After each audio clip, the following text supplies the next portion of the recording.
Hello मेरे प्यारे दोस्तों, कैसे हैं आप सभी। स्वागत है आप सभी का आपके गुरुजी चैनल एसपीजा चैनल पे। और मेरे प्यारे बच्चों, आज मैं आप लोगों के लिए लेकर आया हूं डॉक्टर केसी सिन्हा मैथ क्लास 10, जिसमें कि आज मैं आप लोग को एक चैप्टर 1.4 को बहुत ही अच्छे तरीके से समझा रहा हूं, सिखा रहा हूं। और ये मेरे प्यारे बच्चों, ये पार्ट 4 है। आप लोगों के लिए मैंने अभी तक पार्ट 1, पार्ट 2, पार्ट 3 बना लिए हैं, जिसमें कि मैंने आप लोगों को क्वेश्चन नंबर 2 तक बहुत ही अच्छे से समझा दिया। अगर आप लोग नहीं देखे हैं तो जरूर देख लीजिएगा। इस पार्ट में हमने क्वेश्चन नंबर 3 को समझेंगे और उसके बाद ये चैप्टर बिल्कुल ही पूर्णतः खत्म हो जाएगा। मेरे प्यारे बच्चों, आज मैं आप लोग को फर्स्ट यानी कि शुरू में ही वीडियो के बता देता हूँ, जो भी जितने भी प्रश्न मैं आपको समझाऊंगा वो अच्छे से आप लोग समझने का प्रयास कीजिएगा। होता क्या है मेरे प्यारे बच्चों, जब तक आपका कंसेप्ट क्लियर नहीं हो पाता है तब तक आप उसको अच्छे से समझ नहीं पाते हैं और उसको सीख नहीं पाते हैं। लेकिन मेरे प्यारे बच्चों, बाहर नहीं जाना है, इधर से पूछ दीजिए। लेकिन मेरे प्यारे बच्चों, क्या हो जाता है ना, तो आप लोग क्या करते हैं, तो समझ प्रश्न के कंसेप्ट को तो सीखते नहीं है और बोलते हैं सर आपका आंसर गलती है। जैसे कि इसमें एक दो प्रश्न ऐसे भी है जिसके आंसर गलत हैं। तो मेरे प्यारे बच्चों, वहां पे मैं आप लोग को समझाऊंगा तो फिर आप बोलेंगे सर नहीं, आप ही का गलत है, क्योंकि आप देखेंगे जिस किताब का जो आंसर है कुछ अलग आया है। नहीं मेरे प्यारे बच्चों, इसका जो मैं आप लोग को यहाँ पे बताऊंगा वही इसका आंसर एग्जैक्टली राइट होगा। बाद में की किताब में कुछ कुछ मिस्टेक भी हो जाते हैं। तो ठीक है, चलिए मैं आपको क्वेश्चन नंबर 3 से सिखाता हूँ, समझाने का प्रयास करता हूँ। हमें क्वेश्चन नंबर 3 में कहा गया है मेरे प्यारे बच्चों, कुछ वास्तविक संख्याएं के दशमलव प्रसार नीचे दिए गए हैं, प्रत्येक स्थिति के लिए निर्धारित करें कि यह परमेय संख्या है या नहीं। या यदि यह परमेय संख्या है और पी बटे क्यू को रूप का है तो क्यू के संबंध में क्या कहा जा सकता है। मेरे प्यारे बच्चों, कोई यदि परमेय संख्या है तो उसके क्यू के संबंध में हम क्या कह सकते हैं। जो क्यू का जो रूट गुणनखंड होगा मेरे प्यारे बच्चों, ये 2 पे पावर n या 5 पे पावर m या 2 पे पावर n गुना 5 पे पावर m के रूप का होगा।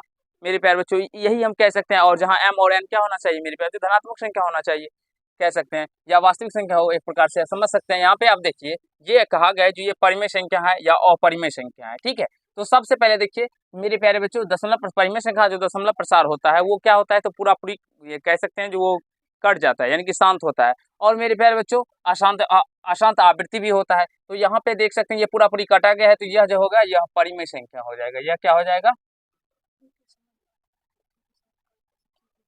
परिमेय संख्या हो जाएगा। ठीक है,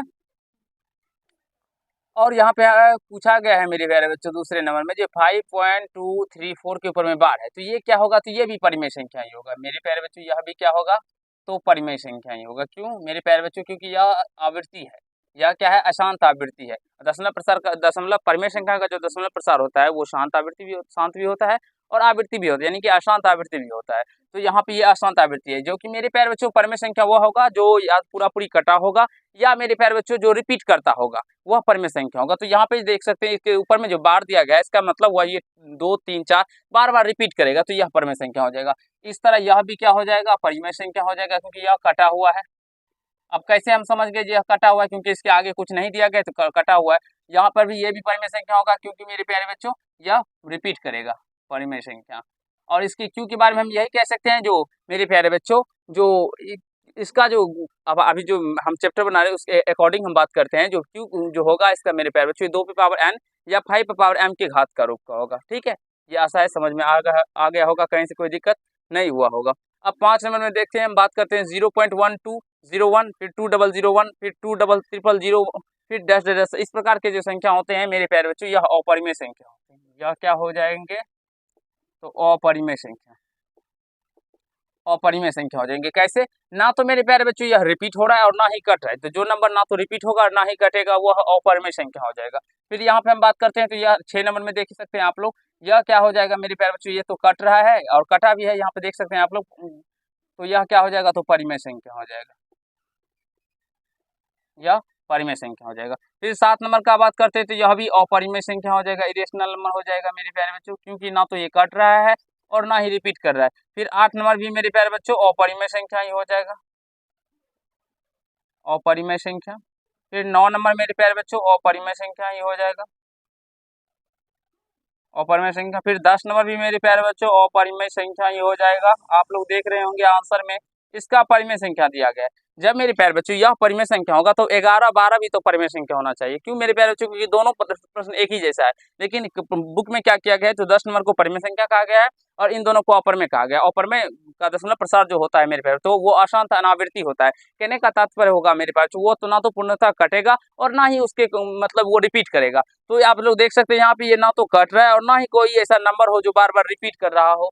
तो मेरे प्यारे बच्चों इसलिए यह अपरिमेय, यहाँ पे भी यह उसी कंडीशन में है, तो यह भी अपरिमेय संख्या हो जाएगा।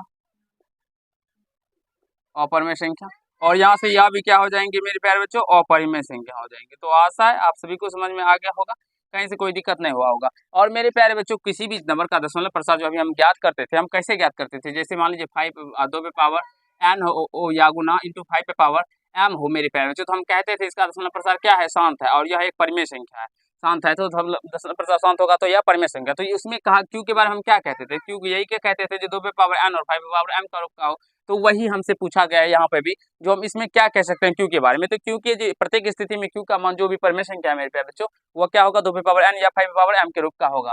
हाँ, और 2 पे पावर n और m मेरे प्यारे बच्चों धनात्मक संख्या होना चाहिए, ऋणात्मक संख्या नहीं होना चाहिए। ठीक है, आशा है आप सभी को समझ में आ गया होगा, कहीं कोई दिक्कत समस्या नहीं हुआ होगा। चलिए आज के पार्ट में इतना ही करते हैं। अगर आप लोग को ये पार्ट अच्छा लगा तो वीडियो को लाइक कर दीजिएगा, कैसा लगा ये कमेंट कीजिएगा, और चैनल में नए होंगे चैनल को सब्सक्राइब करके बेल आइकन को प्रेस कर लीजिएगा, जिससे मेरे हर एक वीडियो का नोटिफिकेशन आप तक पहुंचता रहे। और ये चैप्टर 1.4 खत्म हो जाता है। नेक्स्ट चैप्टर मेरे प्यारे बच्चों आपका बहुपद चैप्टर है, पॉलिनोमियल। इसे भी हम बहुत ही अच्छे तरीके से आप लोग को सिखाने समझाने का प्रयास करेंगे। अगर मेरे प्यारे बच्चों अगर पार्ट 1 से कीजिएगा आप लोग, और जितने भी बेसिक कंसेप्ट करवाते हैं अगर आप लोग सीख लीजिएगा, तो विश्वास मानिए हर एक प्रश्न आपसे बनेंगे, किसी भी प्रश्न में आपको कहीं से कोई दिक्कत नहीं होगा मेरे प्यारे बच्चों। चलिए आज के पार्ट में इतना ही, धन्यवाद।